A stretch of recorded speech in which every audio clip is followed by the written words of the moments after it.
back to Dad with Dad in the Garage. Um, I'm Mitch Joseph, and I want to tell you guys a story about how I got in trouble for shoplifting when I was a kid. So, the story goes that I was, I'm for those who don't know, I was born in the Caribbean. I was born on an island called Dominica.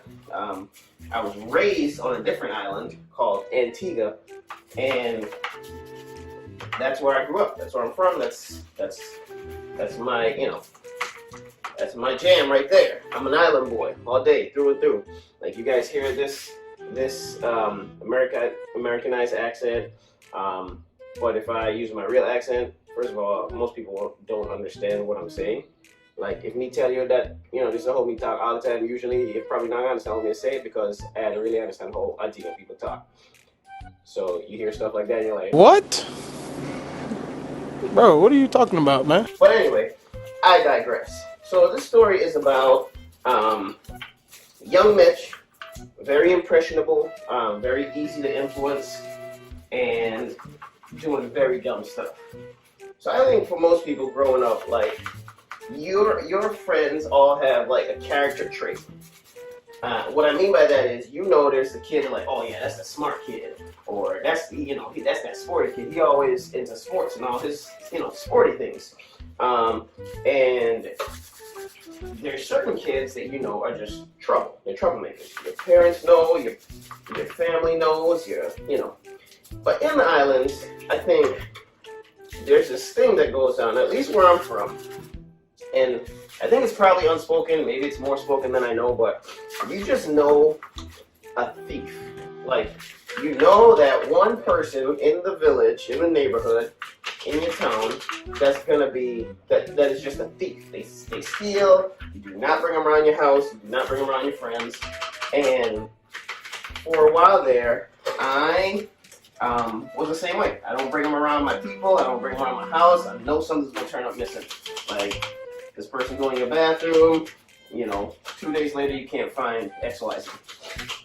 So anyway, I knew this, but for some reason I found myself in this, like, I don't know, like, it was just a portion of time where I just hung out with this kid who, I'm not gonna name names, but he was known as a thief. Like, he's gonna steal. That's just what he does. Him and his friends they steal.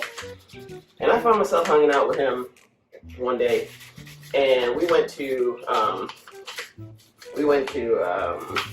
the local grocery store.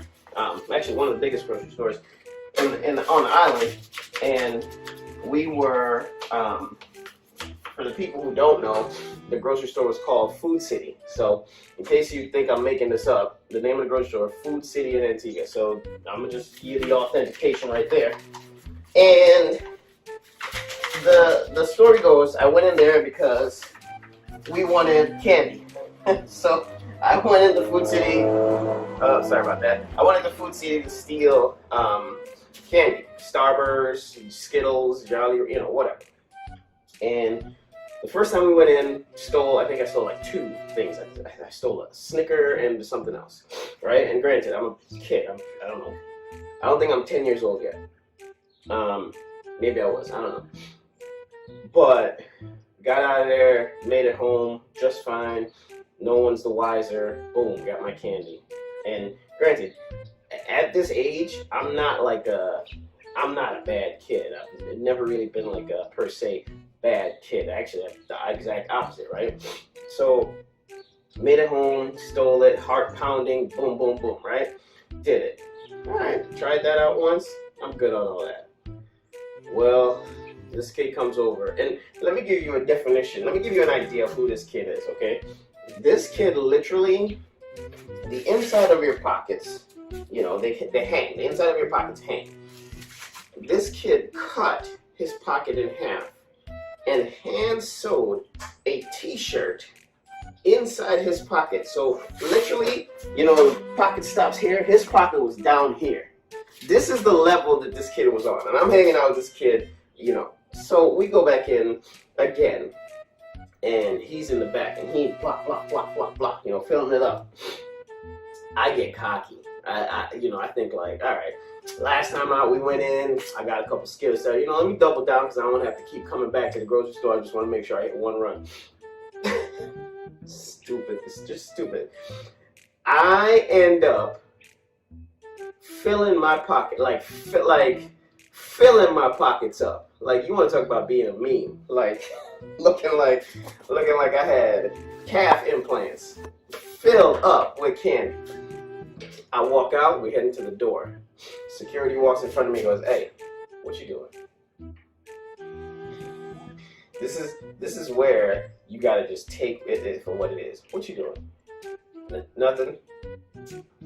I'm gonna just say this once. We'll put all that stuff back.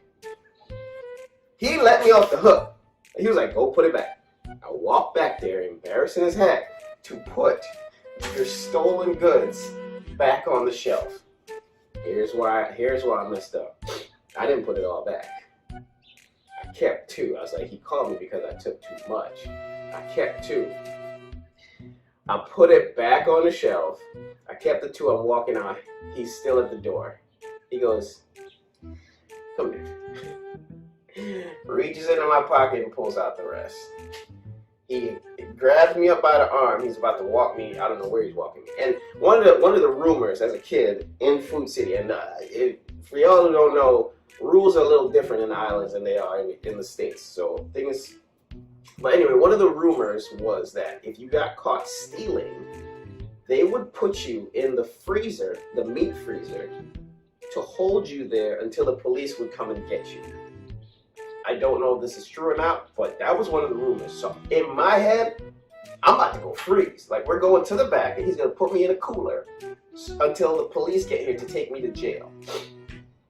At that moment, this is a friend of my mom, pops up and goes, "Mitch?"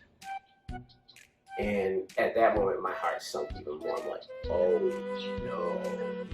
Like, I didn't even mentally get to the part where my mom has to come get me out of jail about this. I'm been into the cooler. Seeing her made it so real that my mom is about to know about what just happened here today. I am dead.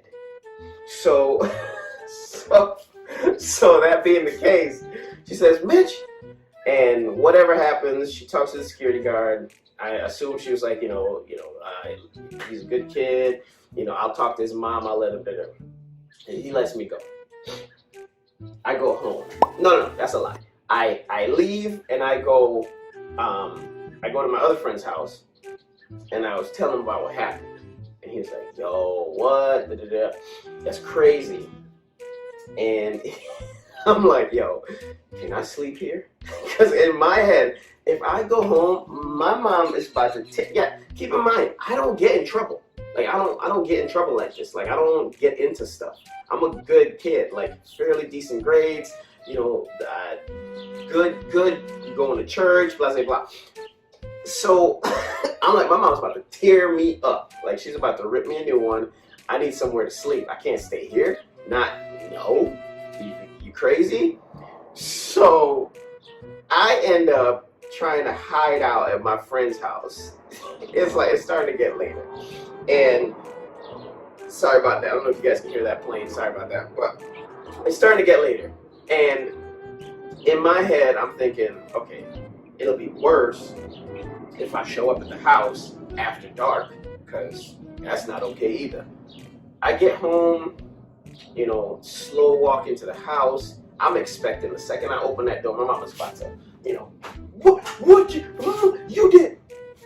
Nothing happened. I'm like, okay, she messing with me, because she's done this trick before, and I'll tell you about that in a different podcast. But she's done this trick before where she set me up like that. So I go in my room and I lay down, and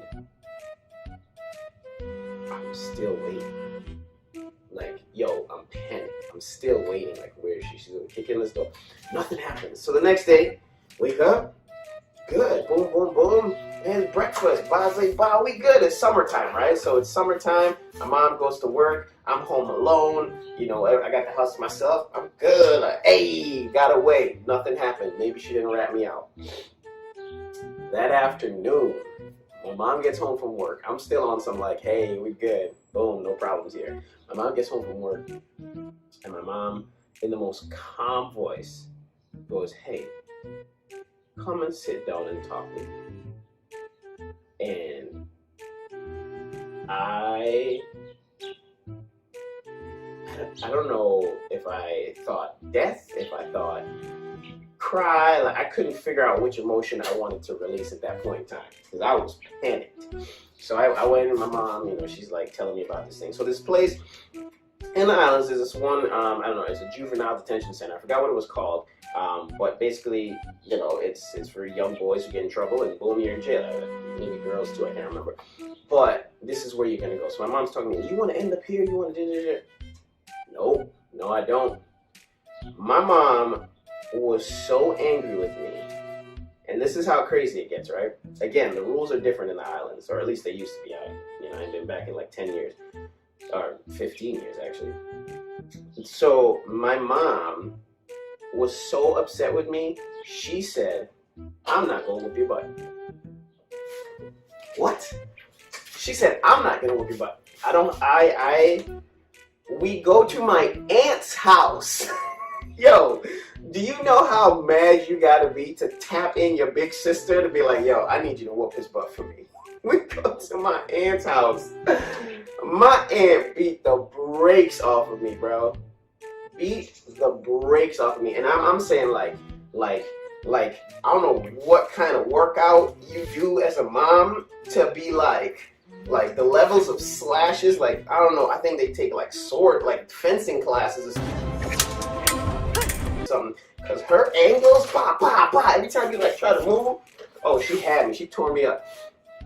And it's one of those things where, you know, yes, the pain is definitely a deterrent, but anybody who wants to do something has to have it in their head that they're not going to do it, or they're just going to do it anyway despite the pain. And they both, my aunt and my mom, sat down individually and had a talk with me. And the way they describe jail for me and the experiences that I was about to have in that prison, y'all can read between the lines on that. I said, nah, son, I'm straight on all that. That's a hard pass for your boy. I am not designed for that kind of life.